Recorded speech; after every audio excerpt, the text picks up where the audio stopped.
yang bisa membuat kita memperkaya data itu, dan dengan data itu bisa dituliskan di dalam kegiatan ilmiah gitu.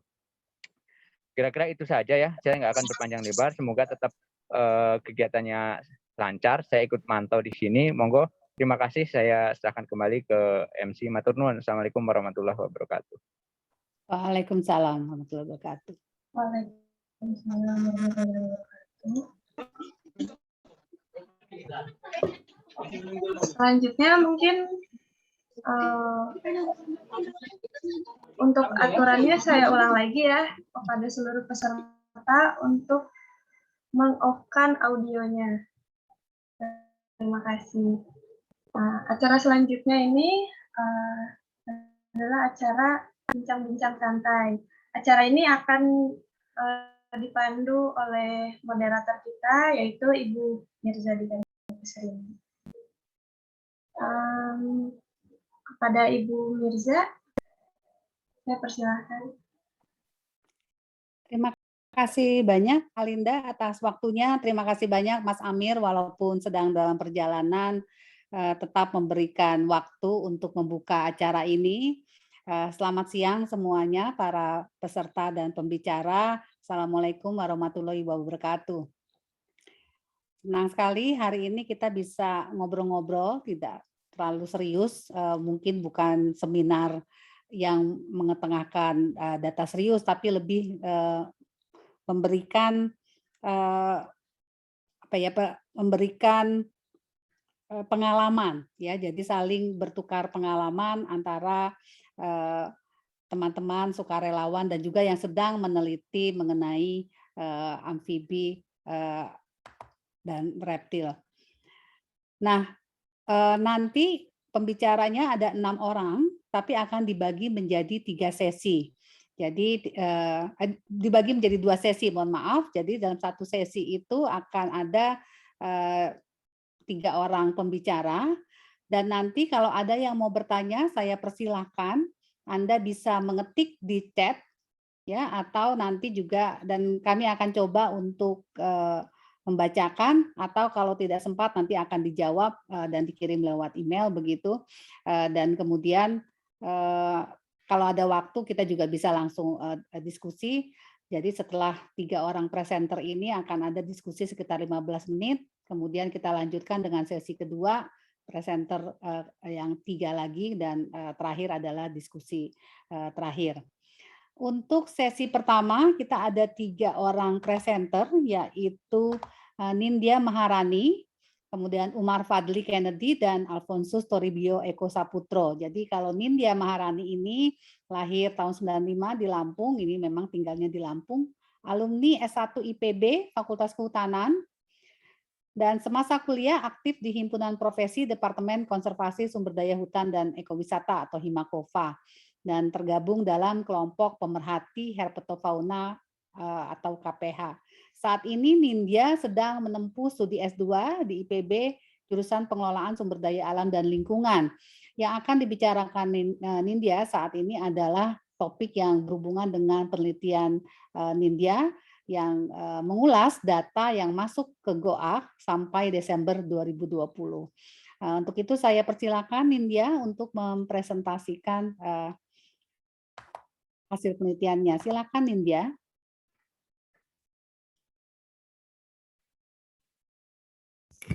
Baik Bu, izin share screen ya Bu. Ya, silakan.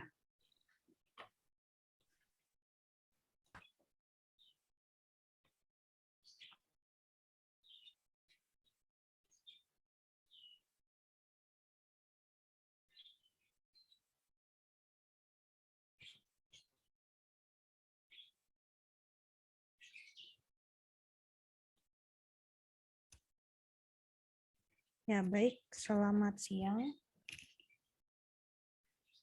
Baik, saya di sini akan mencoba mereview data yang telah diperoleh dari kegiatan GOAK sejak April 2017 sampai Desember 2020.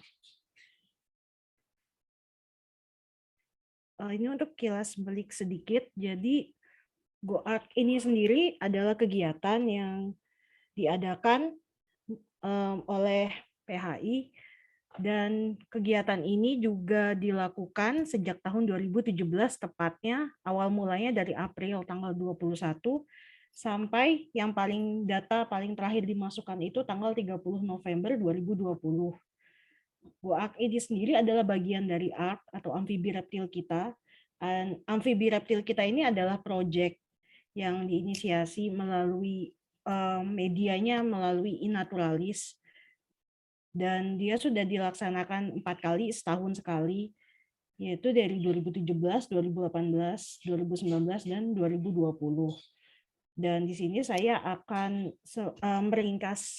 meringkas secara garis besar hasil dari kegiatan yang sudah dilaksanakan selama 4 tahun ini. Jadi kalau untuk dari kontributornya dari amfibi reptil kita ini ada 406 orang. Jadi dari sejak 2017 sampai 2020 ini sudah ada 406 orang yang terlibat dalam kegiatan amfibi reptil kita. Namun dari 406 orang ini hanya 269 yang mengikuti kegiatan GoArk. Jadi kegiatan GoArk ini memang hanya dilaksanakan pada bulan dan minggu-minggu tertentu setiap tahunnya, dan tidak semua kontributor di amfibi reptil kita mengikuti kegiatan GoArk tersebut. Dari kontributor 269 orang ini, data yang dimasukkan sejak tahun 2017 sampai 2020 itu ada 10.950 data. Oh, ini data keseluruhan. Jadi ini data dari amfibi reptil kita dari April 2017 sampai dengan Desember 2020. Lalu setelah saya lakukan proses pengecekan ulang, jadi hanya yang menyadap status research grade yang bisa digunakan untuk penelitian atau datanya dianggap valid karena kelengkapan datanya, itu datanya menjadi 2042 data. Dan kalau seandainya data ini masih berupa data gabungan dari jadi data ARK dan data GoArk. Kalau data ini saya pisahkan lagi dari data yang dimasukkan selama kegiatan GoArk itu ada 5.464 data.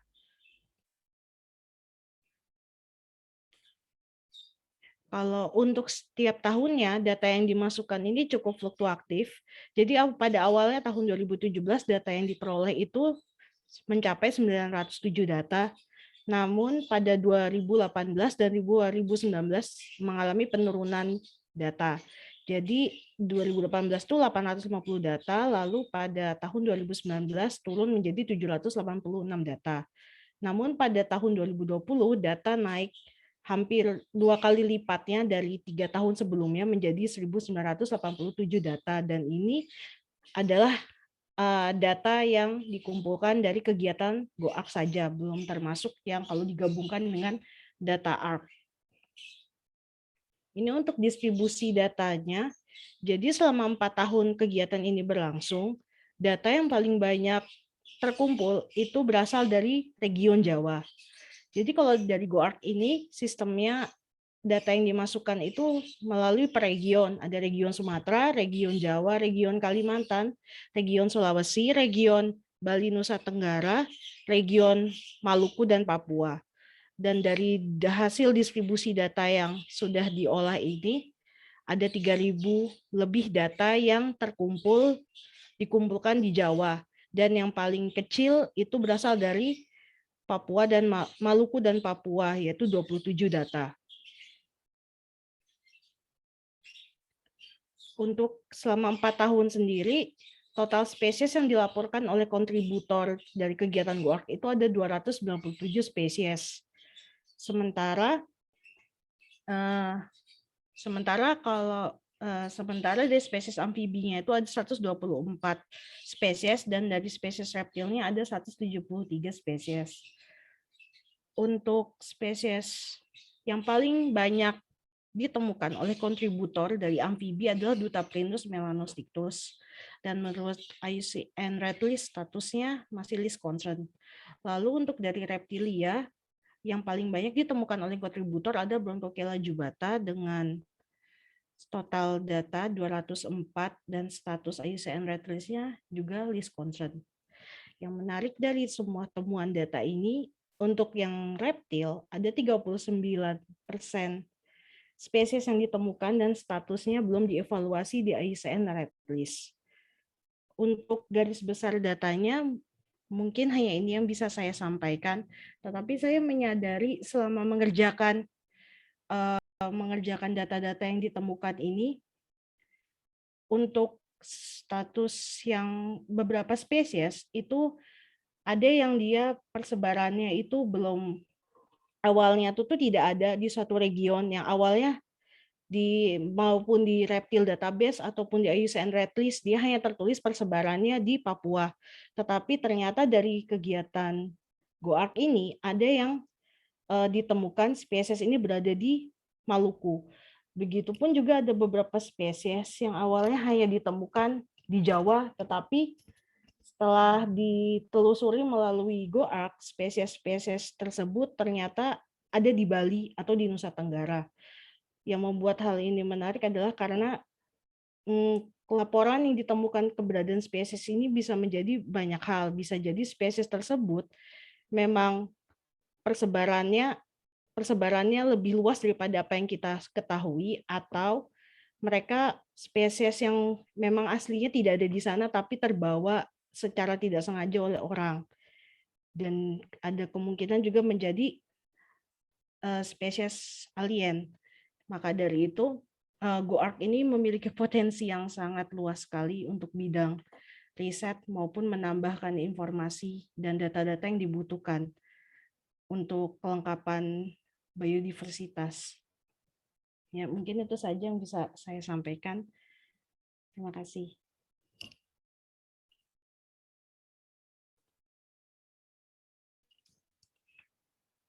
Terima kasih banyak, Nindya.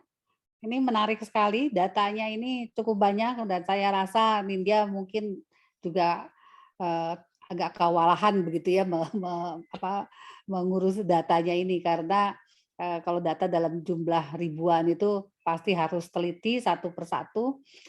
Tapi terima kasih ini sudah menunjukkan ke kita apa yang terjadi dengan data yang dikumpulkan oleh para sukarelawan.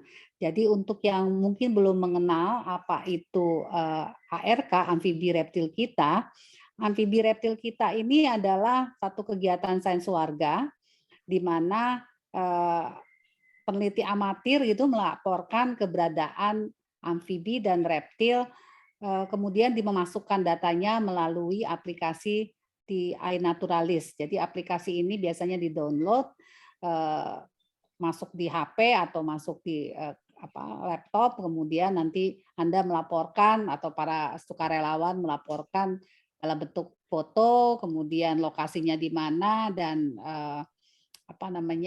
jenisnya apa, begitu ya kalau nggak salah ya Nindya ya.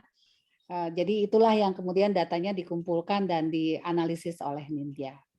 Baik, untuk selanjutnya kita akan beralih. Terima kasih ya Nindya. Berikutnya kita akan beralih ke Umar Fadli Kennedy. Ini biasa dipanggil Kenneth atau Ken. Ini lulusan dari KSHE IPB juga, angkatan 2014. Waktu kuliah juga aktif di